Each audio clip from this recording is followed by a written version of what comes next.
Happy Sunday. I came to visit Papa, and I thought I would read from here because he's finishing watching the Saints playing the Panthers. Few minutes left. Hopefully the Saints pull it out. Sorry for the y'all in the Carolinas.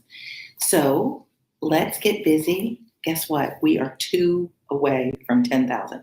Not that I think anything magic is going to happen at 10,000, but it's just exciting to hit the goal and to know that, as Haley said, to know that we have that many people out there watching and reading. That's exciting to me. So let's read. Chapter 16, page 70. As no objection has made to the young people's engagement with their aunt, and all Mr. Collins' scruples of leaving Mr. and Mrs. Bennet for a single evening during his visit were most steadily resisted, the coach conveyed him and his 5 cousins at a suitable hour to Meryton, and the girls had the pleasure of hearing as they entered the drawing room that Mr. Wickham had accepted their uncle's invitation and was then in the house. When this information was given and they had all taken their seats, Mr. Collins was at leisure to look around him and admire, and he was so much struck with the size and furniture of the apartment that he declared he might almost have supposed himself in the small summer breakfast parlor at Rosings, saying, he's always just effusive. He's always got all these compliments going on. A comparison that did not at first convey much gratification, but when Mrs. Phillips understood from him what Rosings was and who was its proprietor, when she had listened to the description of only one of Lady Catherine's drawing rooms and found that the chimney piece alone had cost £800, she felt all the force of the compliment and would hardly have resented a comparison with the housekeeper's room. In describing to her all the grandeur of Lady Catherine and her mansion, with occasional digressions in praise, it's like that generation's Instagram. You get compared to some influencer that you don't know, and then you go and look up the influencer and you see how many followers they have and how, oh, you're a real Kim Kardashian. You don't know who Kim Kardashian is because you're living under a rock. And then you realize, oh, I got compared to her. Wow, she's really somebody. That's kind of what happened here. He gave this compliment about what her room looked like. And then I'm wondering, because I have a lot of people on, and usually y'all have said something by now. If you can say hi, because sometimes I can't get chat, and I'd be really sad if we can't have chat. So Siddharth, if you're out there, send me a word. Or Venus B, or Venus, not Venus B, Haley B, or Venus B. Oh, good, it works. Haley B. That's who I was thinking of. Hey. I'm glad you joined us. You've caught up. So think of it as that comparison that, he's making her, she's kind of a nobody, no name, but he's saying, oh, you're the equivalent of like a Kim Kardashian or some big YouTube influencer. In describing to her all the grandeur of Lady Catherine and her mansion, with occasional digressions in praise of his own humble abode where he lives, and the improvements it was receiving, he was happily employed until the gentleman joined them. And he found in Mrs. Phillips a very attentive listener, whose opinion of his consequence increased with what she heard, and who was resolving to retail it all among her. Oh, I don't have good internet now. So I'll wait. I always wait while it says we're reconnecting, but I don't know if it is really I don't know if you've lost signal at this point or not. But I'm at there we go. It should be better now. So I waited to read because I lost a good connection. To the girls who could not listen to their cousin and who had nothing to do but wish for an instrument and examine their own indifferent imitations of china on the mantelpiece, the interval, so like Chinese statues they had, and so they're like posing like what the figurines on the mantelpiece are. The interval of waiting appeared very long. It was over at last, however. The gentleman did approach, and when Mr. Wickham walked into the room, Elizabeth felt that she had neither been seeing him before nor thinking of him since with the smallest degree of unreasonable admiration. The officers of the Blankenshire were in general a very credible, gentlemanlike set, and the best of them were of the present party. But Mr. Wickham was as far beyond them all in person countenance, air, and walk, as they were superior to the broad-faced, stuffy Uncle Phillips, breathing port wine, who followed them into the room. Mr. Wickham was the happy man towards whom almost every female eye was turned. So he's the hottie in the room that everybody wants to get his attention. And Elizabeth was the happy woman by whom he finally seated himself, and the agreeable manner in which he immediately fell into conversation, though it was only at its being a wet night and on the probability of a rainy season, made her feel that the commonest, dullest, most threadbare topic might be rendered interesting by the skill of the speaker. So Wickham is really personable, really charming. Haley, he's always he's always super complimentary, like almost to the point where you don't believe him. And he's really religious. He thinks a lot of himself, and he tries to impress you with the people he hangs around, like this lady, Catherine de Bourgh. She's noble, so he's trying to say how important he is to her. So he's making himself look important by saying who he's affiliated with is important. So you may or may not like a person like that. That may be something that you like in a person. I'm a little judgy of that kind of person because that kind of person is, to me, insincere and a little boring. Like they're not their own unique person. But that may or may not bother people. So that's why I say, what's your opinion? Just because I don't like him doesn't mean you wouldn't like him.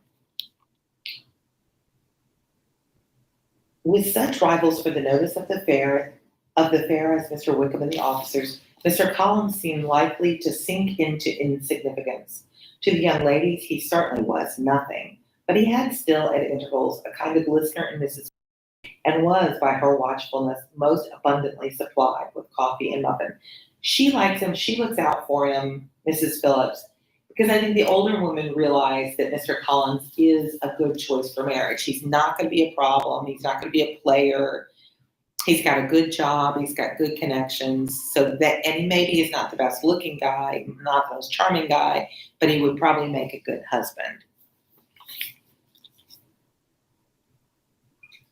When the card tables were turned, and he had an opportunity of obliging her in return by sitting down to whist, which is a type of card game. I know little of the game at present, said he, but I shall be glad to improve myself, for in my situation in life, Mrs. Phillips was very thankful for his compliance, but could not wait for his reason. Mr. Wickham did not play at whist, and with ready delight was he received at the other table between Elizabeth and Lydia.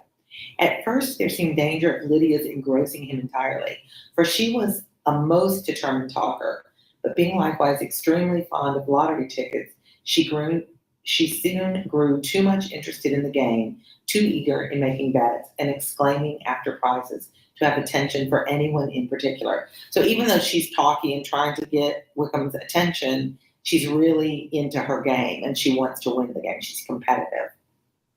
Allowing for the common demands of the game, Mr. Wickham was therefore at leisure to talk to Elizabeth, and she was very willing to hear him, though what she chiefly wished to hear she could not hope to be told.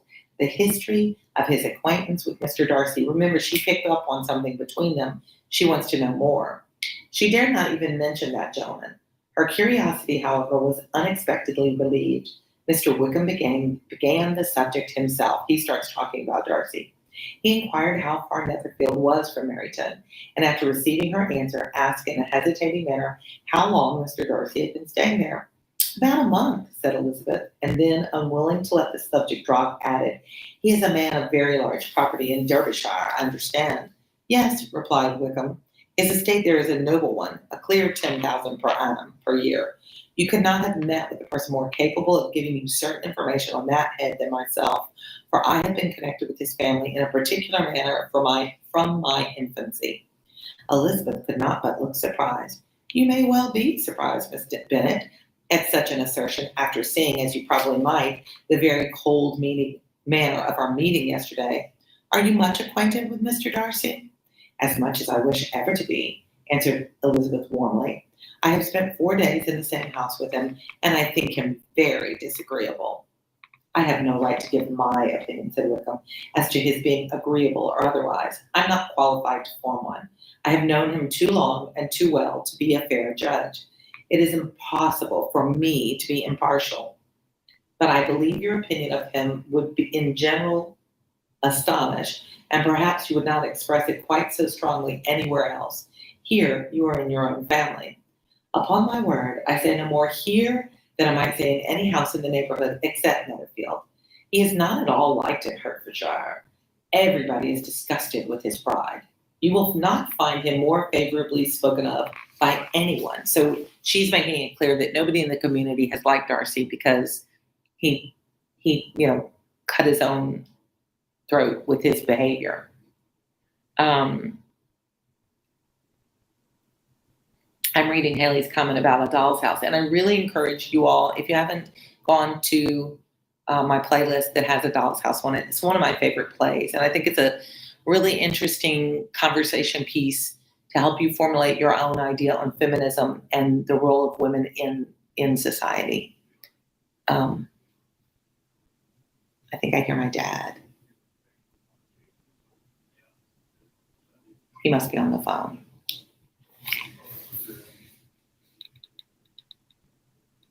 So she's made it known that all over, hey, Crescent Ruby, she's let it known that he's not well received in their community. So he feels maybe more emboldened. Hey, Daddy. I got your brother on. Hey, brother. Hello, sister. You can join me on YouTube. Dad says you're working and I don't want to interrupt you. I'm not working. I'm just reading. Okay. How they did the Saints win? I'll be off a little bit and I'll talk to y'all. All right.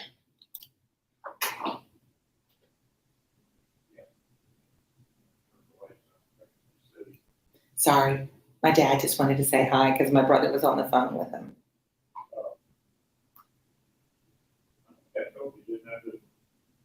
So nobody likes him. I cannot pretend to be sorry, said Wickham after a short interruption, that he or that any man should not be estimated beyond their deserts. But with him, I believe it does not often happen. The world is blinded by his fortune and consequence, or frightened by his high and imposing manners, and sees him only as he chooses to be seen. I should take him, even on my slight acquaintance, to be an ill-tempered man. Wickham only shook his head. I wonder, said he, at the next opportunity of speaking, whether he is likely to be in this country much longer. I do not know at all, but I heard nothing of his going away when I was at Netherfield. I hope your plans in favor of the Blankshire will not be affected by his being in the neighborhood. Oh, no, it is not for me to be driven away by Mr. Darcy. If he wishes to avoid seeing me, he must go. And we are not on friendly terms, and it always gives me pain to meet him.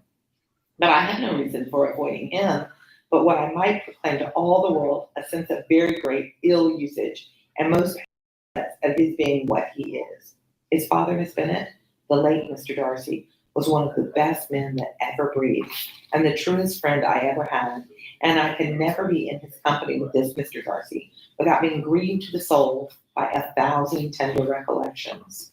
His behavior to myself has been scandalous, but I verily believe I could forgive him anything and everything rather than his disappointing the hopes and disgracing the memory of his father.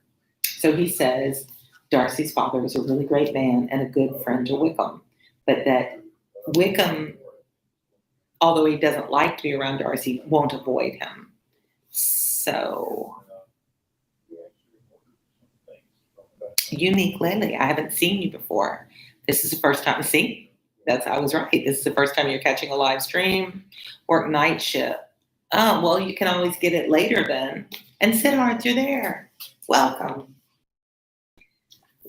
If you're reading this for school, you really need to pay attention to this. This is direct characterization of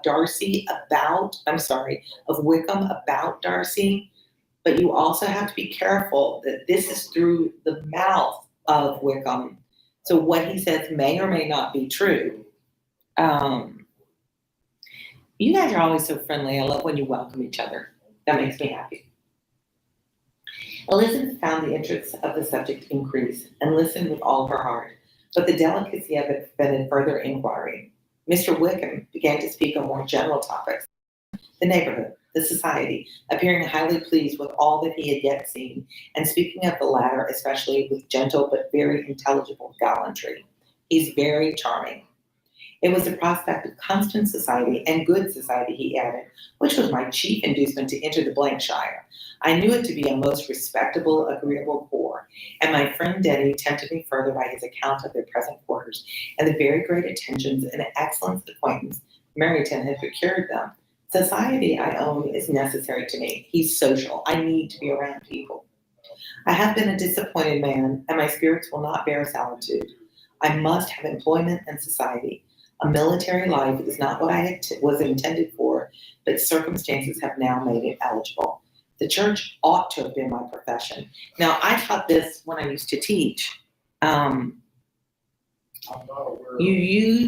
this time in England, you typically had 3 lines of work.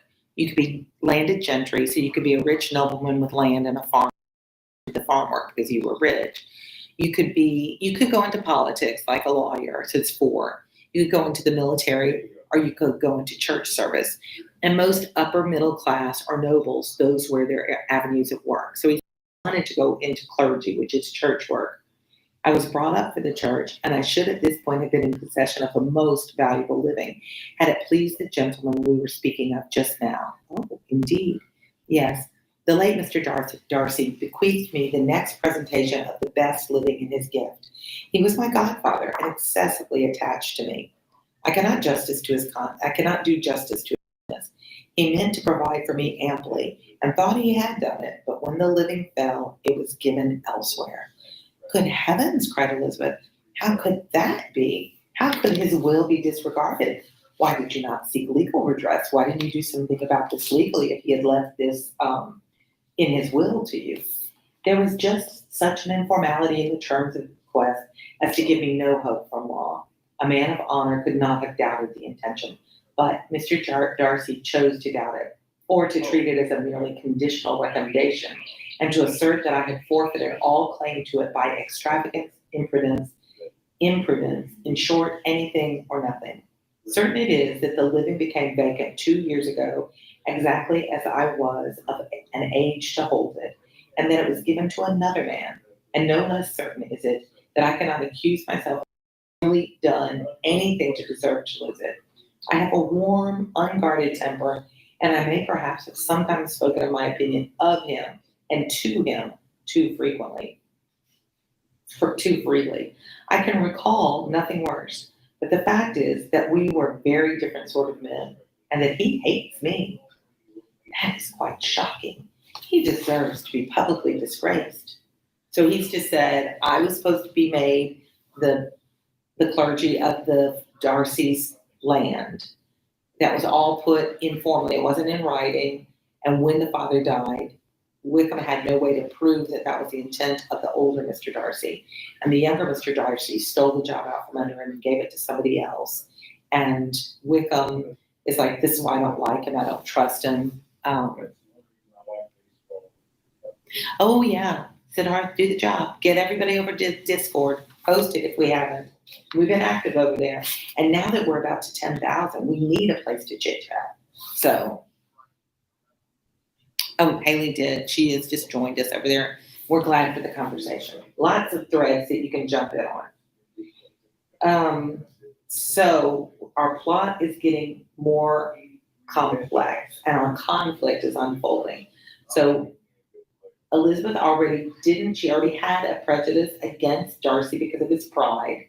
She doesn't like him, and now Wickham has come in and given her more reason to dislike him, that Darcy didn't act honorably to Wickham. I had not thought Mr. Darcy so bad as this, though I had never liked him. I had not thought so very ill of him. I had supposed him to be despising his fellow creatures in general, but did not suspect him of descending to such malicious revenge, such injustice, and such inhumanity as this.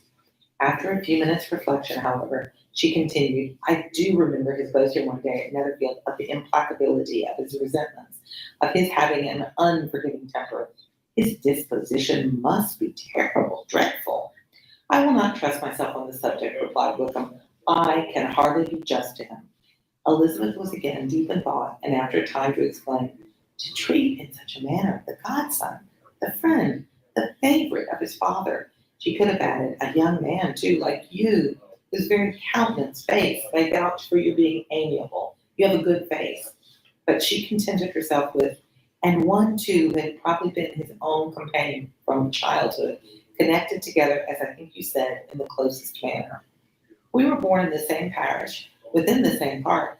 The greatest part of our youth was passed together, inmates of the same house, sharing the same amusements, objects of the same parental care.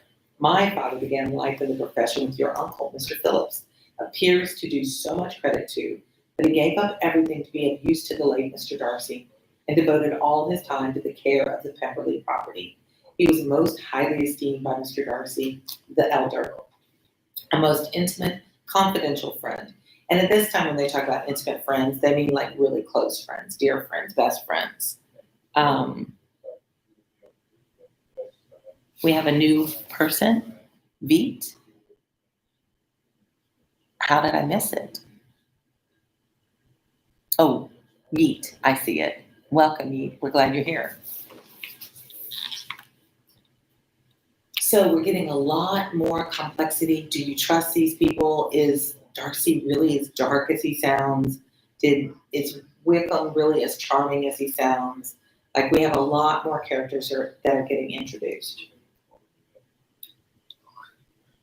Mr. Darcy also acknowledged himself to be under the greatest obligations to my father's active superintendence, and when immediately before my father's death, Mr. Darcy gave a voluntary promise of providing for me. I am convinced that he felt it to be as much a debt of gratitude to him as of affection to myself. How strange, cried Elizabeth, how abominable. I wondered that the very pride of this Mr. Darcy has not made him just to you, if from no better motive that he should not have been too proud to be dishonest. For dishonesty, I must call it. It is wonderful, replied Wickham, for almost all his actions may be traced to pride, and pride has often been his best friend. It has connected him nearer with virtue than any other feeling. But we are none of us consistent, and in his behavior to me, there were stronger impulses even than pride. Can such abominable pride as his have ever done him good? Yes, it has often led him to be liberal and generous, to give his money freely, to display hospitality, to assist his tenants, the people that live on his property. The poor, family pride and filial pride, brotherly pride, for he is very happy of what his father was, have done this. Not to appear to disgrace his family, to degenerate from the popular, lose the influence of the Pemberley house is a powerful motive. He also has brotherly pride, which, with some brotherly affection, makes him a very kind and careful guardian of his sister, and you will hear him generally cried up as the most attentive and best of brothers. What sort of girl is Miss Darcy? He shook his head. I wish I could call her amiable. It gives me pain to speak ill of a Darcy, but she is too much like her brother, very, very proud. As a child, she was affectionate and pleasing and extremely fond of me, and I have devoted hours and hours to her amusement, but she is nothing to me now. She's a handsome girl, about 15 or 16, and I understand highly accomplished. Since her father's death, her home has been London, where a lady lives with her and superintends her education. So they had these governesses when they were very wealthy. They didn't go to school. After many pauses and many trials of other subjects, Elizabeth could not help reverting once more to the first and saying, I'm astonished at his intimacy with Mr. Bingley. How can Mr. Bingley, who seems good humored himself and is, I really believe, truly amiable, be in friendship with such a man? How can they suit each other? Do you know Mr. Bingley? Not at all. He's a sweet-tempered, amiable, charming man. He cannot know what Mr. Darcy is. Probably not, but Mr. Darcy can please where he chooses. He does not want abilities. He could be a conversable companion if he thinks it's worth his while. Among those who are at all his equals in consequence, he's a very different man from what he is to the less prosperous.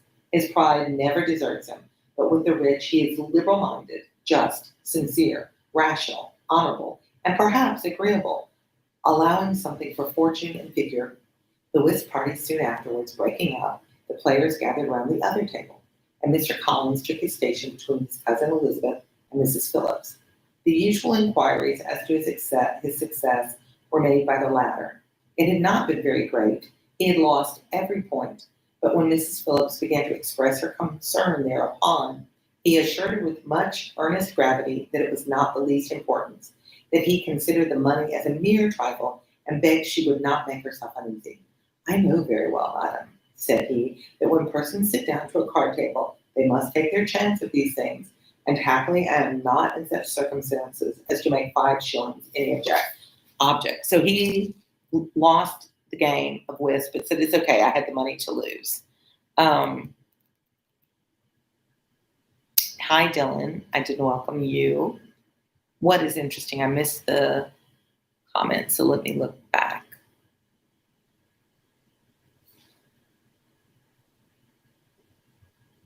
Did we make it to 10,000? You're welcome to be a mod. You've been a good mod, said Harth. Welcome to, we have a mini host. I don't have to do it myself. Yeah, we've got very good. And when Kelly's here, she's really great about it too. Oh, it's rounded. Let me look on my phone real quick. But we have a little bit more to read. Let's see. If I can look on.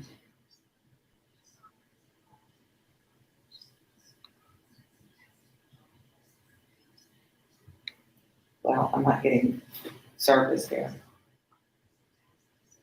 So it's not either we have or we haven't. But yay, if we have. We'll celebrate early because 2 more are surely going to show up. So let's see where we were. So he lost his money and he's okay with it.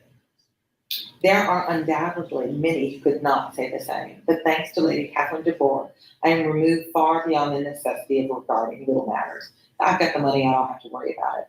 Mr. Wickham's attention was caught, and after observing Mr. Collins for a few moments, he asked Elizabeth in a low voice whether her relation were very intimately acquainted with the family of de Bourgh. Lady Catherine de Bourgh, she replied, has very lately given him a living.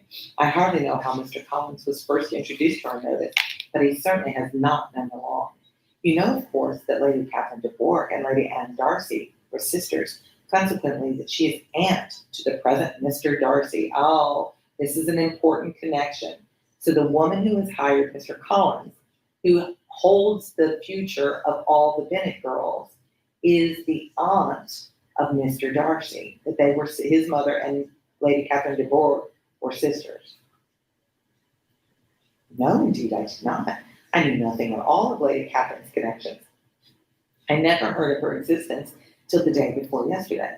Her daughter, Miss de Bourgh, will have a very large fortune, and it is believed that she and her cousin will unite the 2 estates. So this young Lady Catherine de Bourgh has a daughter, not young, but the old lady. She has a daughter. That daughter is kind of in a prearranged marriage, or everybody expects her to marry Darcy so that they unite the 2 families' fortunes. This information made Elizabeth smile as she thought of poor Miss Bingley, because Miss Bingley, who is Bingley's sister, is the one that's been flirting with Darcy. Vain indeed must all her attentions, vain and useless her affection for his sister and her praise of himself, if he were already self-destined to another. Mr. Collins, said she, speaks highly both of Lady Catherine and her daughter, but from some particulars that he has related of her ladyship, I suspect his gratitude misleads him, and that in spite of her being his patroness, she's an arrogant, conceited woman. I believe her to be both in a great degree, replied Wickham. I have not seen her for many years, but I very well remember that I never liked her, and that her manners were dictatorial and insolent.